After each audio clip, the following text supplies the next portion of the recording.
Hi all, நீங்களும் chocolate லவரா? அப்போ இந்த வீடியோ உங்களுக்காக தான். இன்றைக்கி நான் எம்மியான ஹாட் சாக்லேட் தான் பண்ண போகிறேன். அதுக்கு 2 டேபிள் ஸ்பூன் கொக்கோ பவுடர், ஒரு 3 டேபிள் ஸ்பூன் அளவுக்கு ப்ரௌன் சுகர் ஆட் பண்ணிக்கிறேன். நீங்கள் ஒயிட் சுகர் கூட ஆட் பண்ணிக்கலாம். கூடவே 2 டேபிள் ஸ்பூன் கார்ன்ஃப்ளவர், காய்ச்சி ஆற வச்ச பாலை ஒரு 1/4 டம்ளர் மட்டும் கொஞ்சம் கொஞ்சமாக ஊற்றி விஸ்க வச்சு நல்லா மிக்ஸ் பண்ணிக்கிறேன்.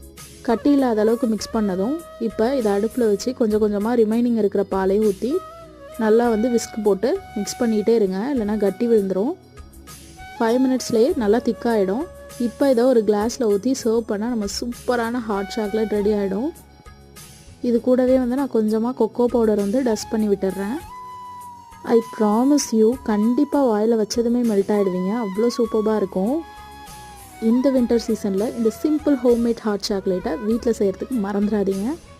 உங்கள் ஃப்ரெண்ட்ஸும் நம்மளை மாதிரியே சாக்லேட் லவராக இருந்தால் கண்டிப்பாக இந்த வீடியோவை மறக்காமல் ஷேர் பண்ணி வீட்டில் ட்ரை பண்ண சொல்லுங்கள். Tata, bye bye.